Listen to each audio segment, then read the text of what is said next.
Ouvrez la Bible, s'il vous plaît, au livre d'Actes des Apôtres, chapitre 2. S'il vous plaît. Actes, chapitre 2. Si vous n'avez pas la Bible, vous désirez acquérir une Bible, nous avons des Bibles disponibles là. Ça coûte 20 € une Bible. Si vous voulez acquérir une Bible, vous pouvez venir bien vite ici, côté, avec le pasteur, et acquérir votre Bible. Actes, chapitre 2. Lorsque le Saint-Esprit, quand il parle ici du déversement du Saint-Esprit au jour de Pentecôte, dans ce texte-là, parle qu'il a eu un bruit comme d'un vent très fort. Et tout le monde qui était au cénacle fut rempli du Saint-Esprit. Et la foule, les voisins, les gens qui étaient là autour du cénacle, lorsqu'ils ont entendu ces bruits, tout le monde est allé au cénacle voir qu'est-ce qui s'est passé. Et au verset 37,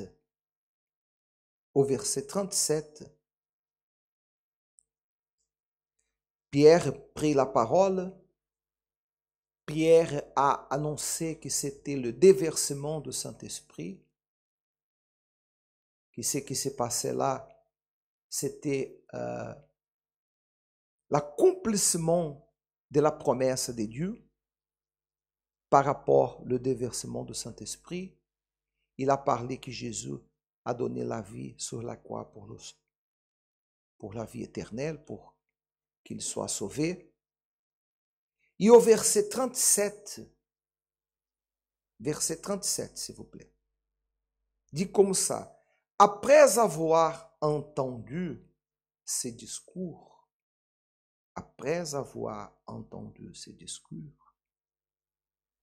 ils eurent leur cœur, quoi?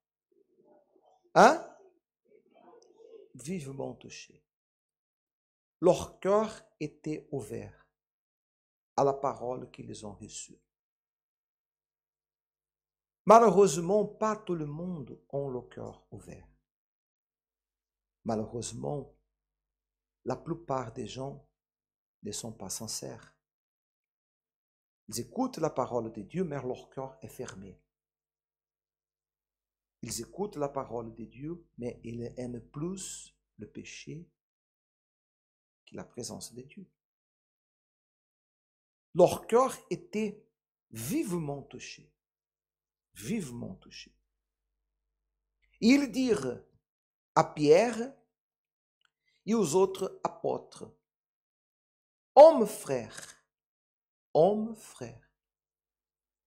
que ferons-nous?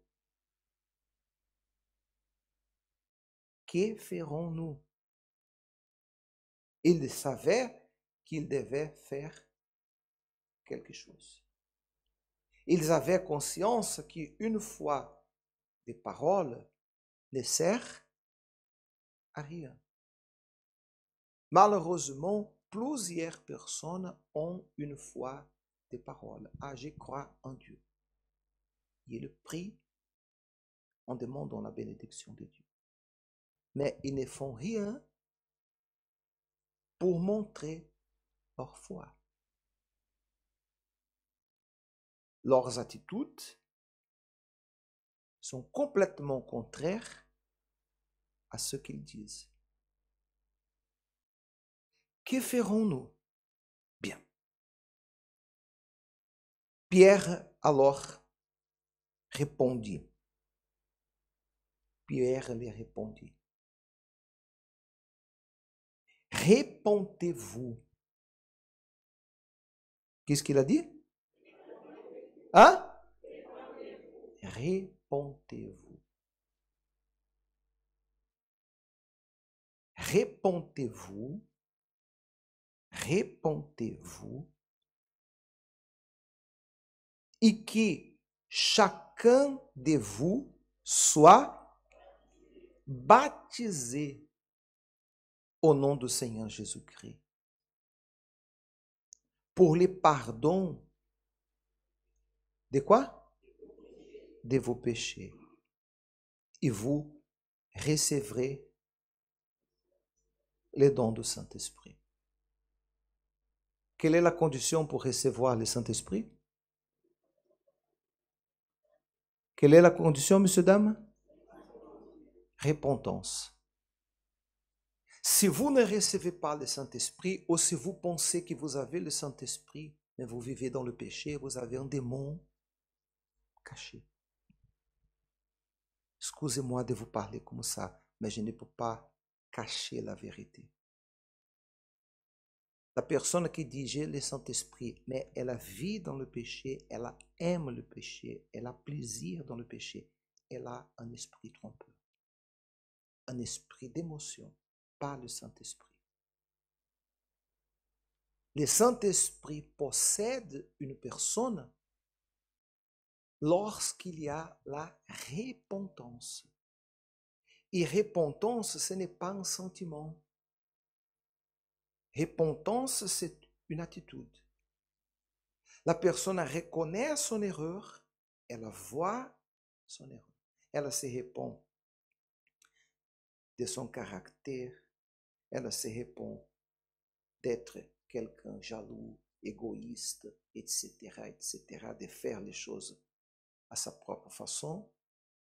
Elle est dans le chemin erroné du péché et elle se répand, elle a fait une conversion et elle commence à marcher dans un sens contraire. Ça, c'est la repentance.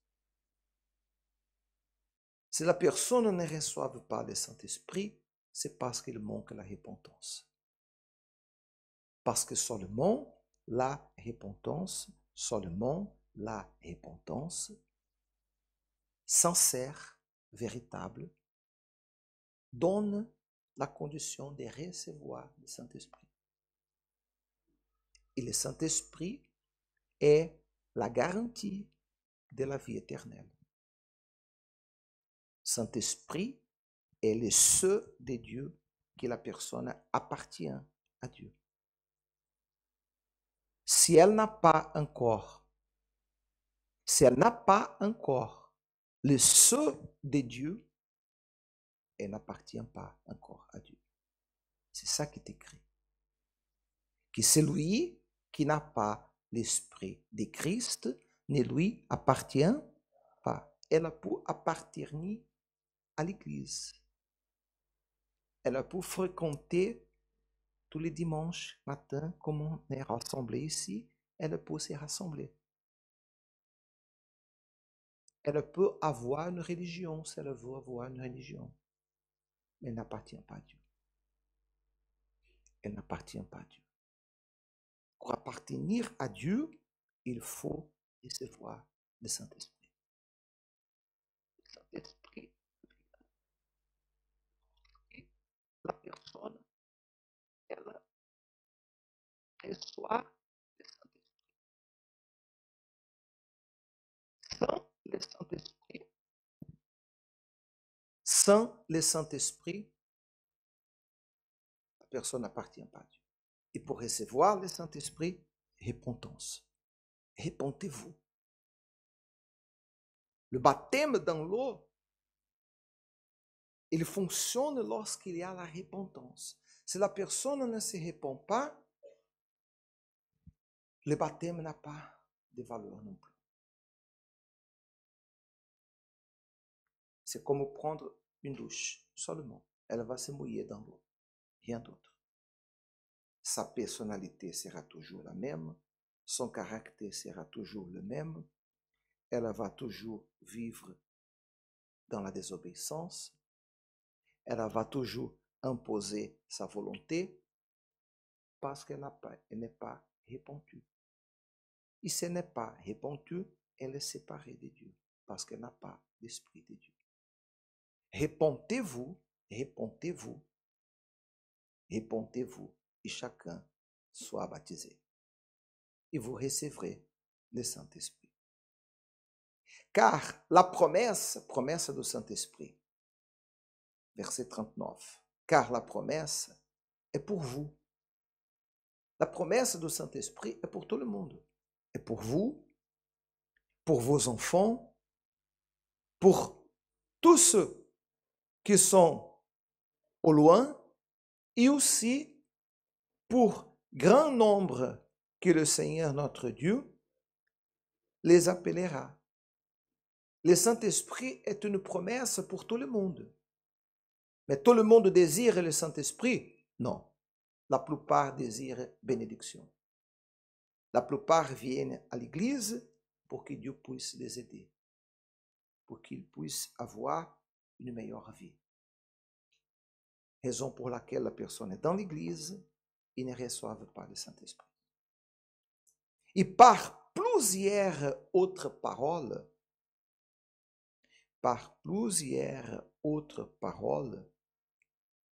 il les conjurait, il les exhortait, disant, sauvez-vous de cette génération perverse. Si à cette époque-là, c'était déjà une génération perverse, imaginez-vous aujourd'hui.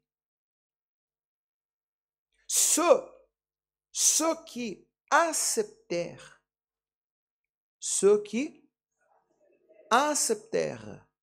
quoi? Ceux qui acceptèrent sa parole furent baptisés. Ce verset-là m'a attiré beaucoup l'attention. Ceux qui acceptèrent sa parole furent baptisés. Et en ce jour-là, le nombre de disciples s'augmenta d'environ combien? 3000 âmes. Combien de fois ces 3000 âmes-là qui ont été baptisées ont écouté la parole? Combien de fois, messieurs, dames? Ils fréquentaient là le cénacle pendant 7 semaines. Hein? 1 mois, 2 mois, 6 mois. Combien de temps? La première fois qu'ils ont entendu la parole. Il y a des gens qui l'écoutent une fois et elle se livre. Une fois qu'elle entend la parole, pasteur, qu'est-ce que je dois faire pour me baptiser? Pasteur, qu'est-ce que je dois faire pour pardonner? Pasteur, como que on retourne la dîme à l'hôtel? Une fois qu'elle écoute. Il y a d'autres qui écoutent et ne font pas cas. Parce que la personne ne désire pas. Et c'est triste de voir comment la personne perd son temps et elle va souffrir. Et on ne peut rien faire. Elle va souffrir. Parce qu'entendre la voix de Dieu, entendre la parole de Dieu, il ne fait pas cas à la parole de Dieu, c'est une offense à l'Éternel. La propre parole que la personne entend sera le témoin contre cette personne devant Dieu. Une chose, c'est sûr et certain. Jamais elle pourra dire, ah, je ne savais pas, je n'ai jamais écouté. Non, elle a écouté. Il y a des gens qui écoutent, mais ne changent pas. Ils ont écouté et ils ont fait ce qu'ils devaient faire. C'est repentir et se baptiser. Ils ont changé leur mentalité. Ils ont changé leur vie. Ensuite, dit, comme il avait sincérité, comme il avait une foi pure, sincère, pure et sincère. Alors dit, il part,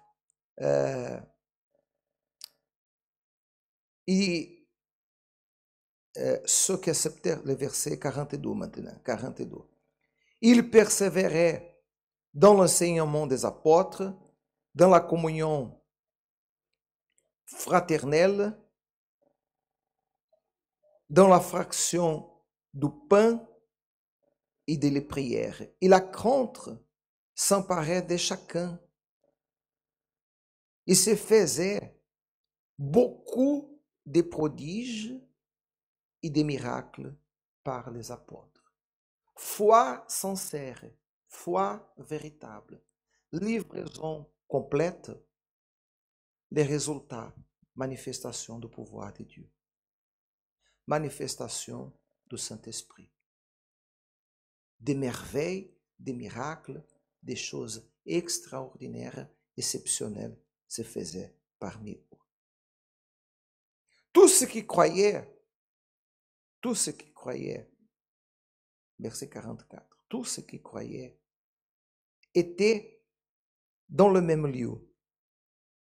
Ils avaient tout en commun. Ils vendaient leurs propriétaires et leurs biens. Ils en partageaient les produits entre tous, selon les besoins de chacun. Il n'y avait pas un esprit d'individualité, d'égoïsme. Ils étaient tellement remplis de Dieu, de la présence de Dieu, leur foi était tellement sincère, leur désir d'honorer Dieu, de plaire Dieu, était tellement véritable qu'ils arrivaient au point de vendre des propriétés qu'ils avaient pour partager. La personne avait 2 maisons, elle pensait, bon, je n'habite pas dans 2 maisons, pas nécessaire d'avoir 2.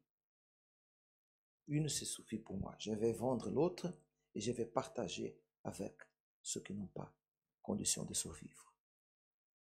Ça ne veut pas dire que vous devez vendre vos biens et donner l'argent aux gens. Ce n'est pas ça. Mais ce qui compte ici, c'est l'esprit qu'ils avaient de se livrer à Dieu et de n'être pas attachés à rien. Leur désir et envie d'honorer l'Éternel, de plaire à Dieu. Il dit la Bible, le verset 46, il était où? Chaque jour. Il était combien? Chaque jour. D'où au 3? D'où au 3? Combien? Il était chaque jour, tous ensemble, assidus au temple. Il rompait les pains dans les maisons. Ils prenaient leur nourriture avec joie et simplicité de cœur. Combien de fois par semaine ils allaient au temple? Combien? Tous les jours. Tous les jours. Il y a des gens qui pensent que venir le dimanche, c'est suffisant. Vous savez pourquoi votre vie ne change pas? Parce que vous ne priorisez pas Dieu, vous qui avez l'habitude de venir que le dimanche à l'église. Vous devez être très avancé et vous êtes en retard encore.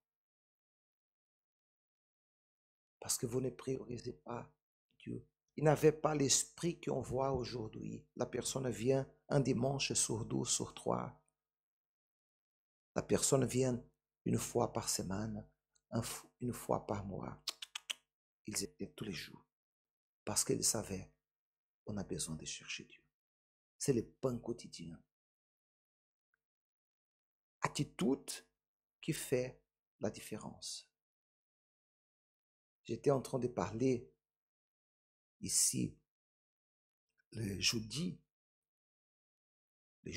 et aussi le vendredi, qui malheureusement, le diable contrôle la vie de la plupart de vous qui sont ici. Le diable contrôle votre vie.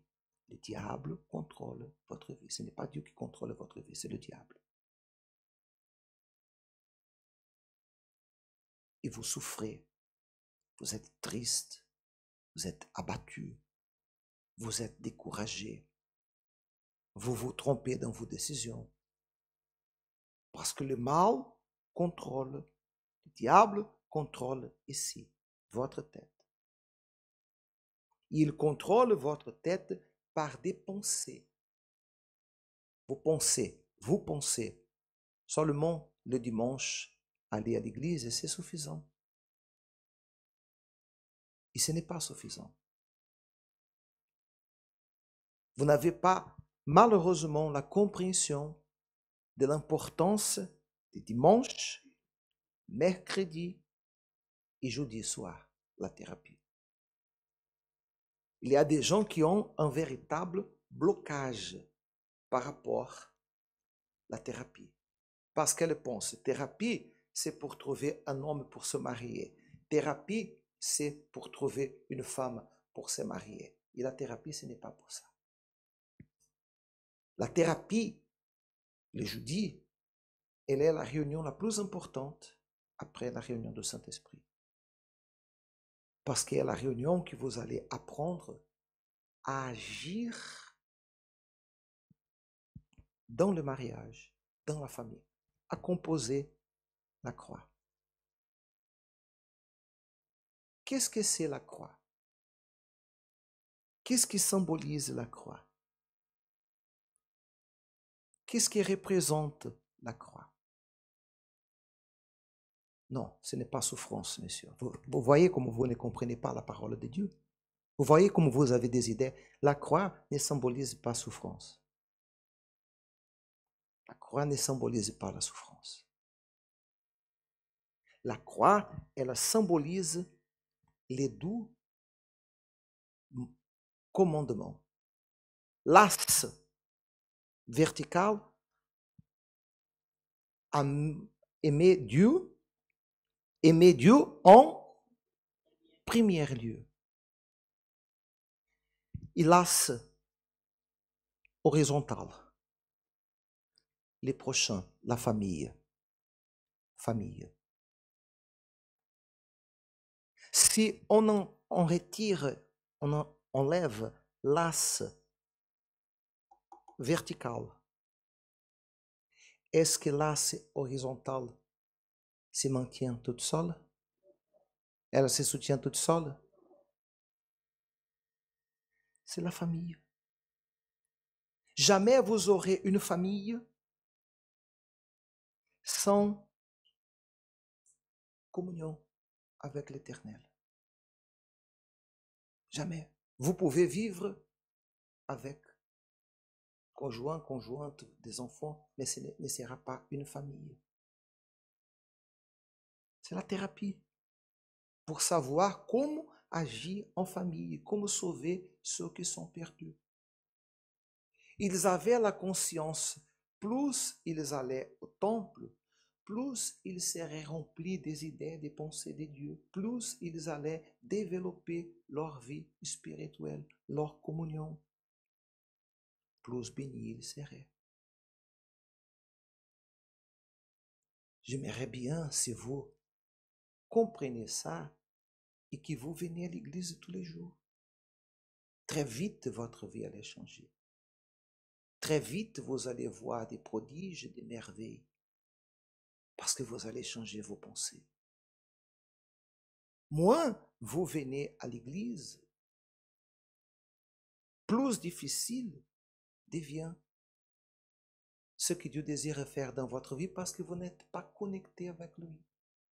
Votre pensée, votre idée est remplie des autres idées et vous ne savez pas qu'est-ce que vous devez faire. Il y a des choses que vous n'allez pas résoudre par la prière. Il y a des choses que vous allez résoudre si vous changez vos façons d'agir. J'aimerais bien faire la prière pour vous qui désirez, vous désirez réellement avoir Dieu dans vous. Vous êtes quelqu'un qui vous venez à l'église parce que vous aimez l'église, vous aimez les prières, vous vous sentez très bien. Vous venez à l'église parce que vous êtes habitué tous les dimanches. Vous êtes devenu peut-être une personne religieuse. À dimanche, c'est le jour d'aller à l'église. Vous vous habillez et vous venez à l'église parce que vous avez la conscience. Dimanche, c'est le jour de venir à l'église. Ce n'est pas seulement dimanche le jour de venir à l'église. Venir à l'église est important. Et meilleur que vous venez à l'église et qu'un jour peut-être la parole touche votre cœur, que vous puissiez vous convertir, vous livrer à l'Éternel, qui n'est pas venu. Et vous devez comprendre que plus passe le temps, plus vous laissez passer le temps et vous attendez pour vous livrer, plus vous allez retarder l'œuvre de Dieu dans votre vie. Des merveilles devaient se réaliser dans votre vie.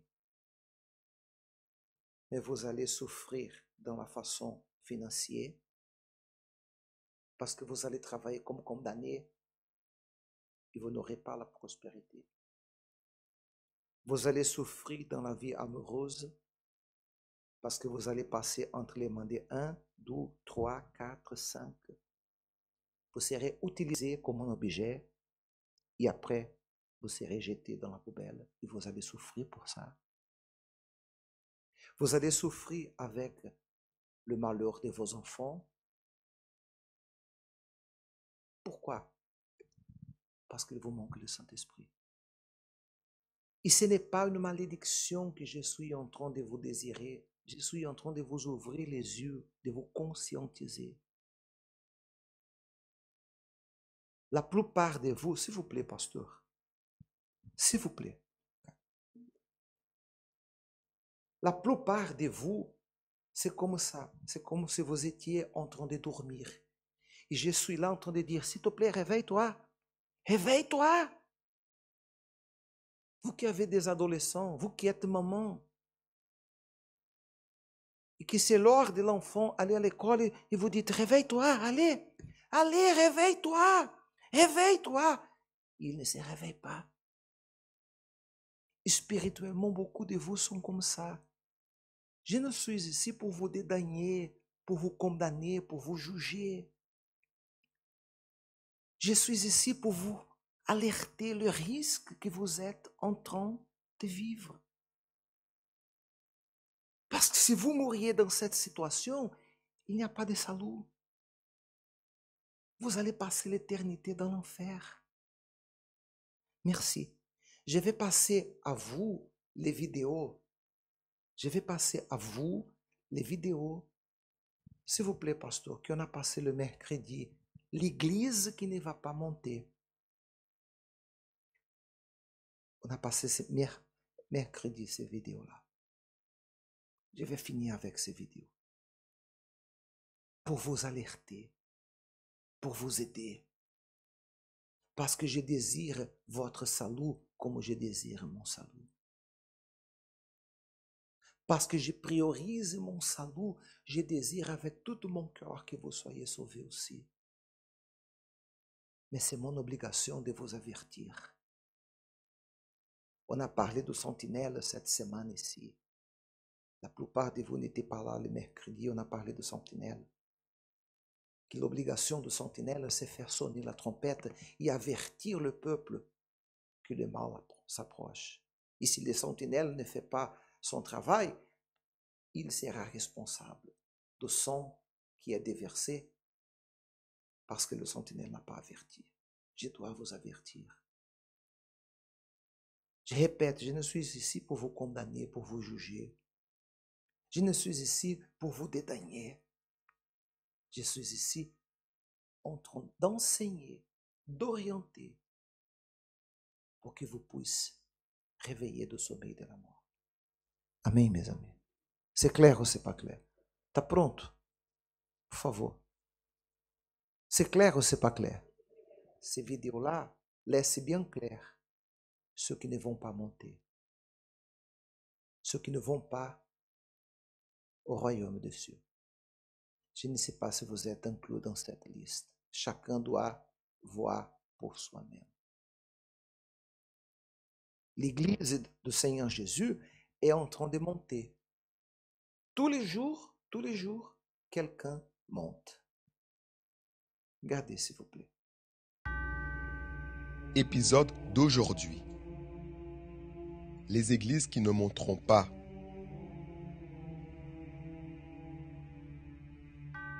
Depuis combien de temps entendons-nous que Jésus revient, que le monde est en train de prendre fin, que l'Église va monter. Beaucoup de ceux qui ont entendu cela quand ils étaient enfants sont maintenant âgés. Et jusqu'à présent, l'Église n'est pas encore montée. Mais il n'y a qu'un détail que la plupart ne remarquent pas.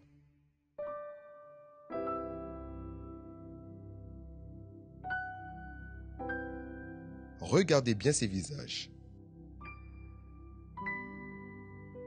Savez-vous qui sont ces personnes? Ce sont ceux qui ont été promus à l'Église céleste.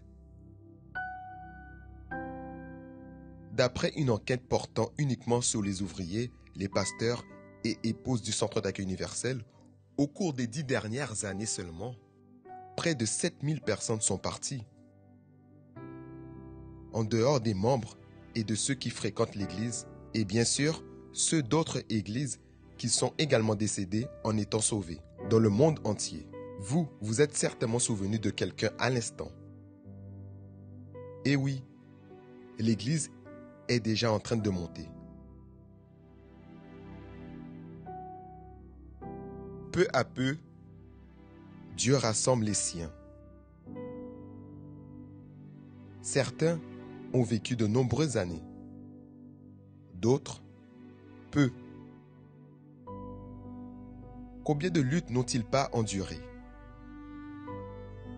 Combien d'âmes supplémentaires n'ont-ils pas gagnées? Combien ont été mis à l'épreuve de pratiquer ce qu'ils ont prêché? Ils ont vaincu le temps. Ils ont vu leur corps vieillir peu à peu. Mais le plaisir de servir était le même qu'au début. Qu'au premier amour, au premier uniforme, lors de la première réunion réalisée. La plupart d'entre eux sont inconnus de ceux qui regardent, mais bien connus de Dieu. Le plus grand témoignage qui existe n'est pas la guérison du cancer, la délivrance des addictions ou les conquêtes matérielles. Le plus grand témoignage qui existe, c'est demeurer. Le juste ne meurt pas. Le juste est promu. Promu en tant que serviteur bon et fidèle, qui a été fidèle dans le peu et qui est maintenant dans beaucoup. Ne pleurez pas pour eux, pleurez pour vous, qui êtes encore dans ce monde et qui devez lutter pour le salut de votre âme. Avec celui qui est bon, tu te montres bon. Avec l'homme droit, tu agis selon la droiture. Avec celui qui est pur, tu te montres pur. Et avec le pervers, tu agis selon sa perversité. Mais ne vous méprenez pas en faisant uniquement partie d'une église physique, parce que l'église de briques ne montera pas.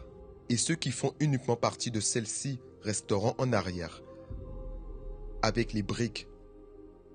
Les églises qui ne monteront pas sont les églises des hypocrites, des rancuniers, des malicieux, des commères, des matérialistes. L'église instituée par le Seigneur Jésus est le royaume de Dieu sur cette terre. C'est aussi un avant-goût de ce que nous vivrons au ciel. Il rassemblera ses enfants là-haut. C'est pourquoi il tient à les rassembler ici-bas et à les avertir de ne pas cesser de se réunir. Après tout, une braise hors du feu s'éteint rapidement.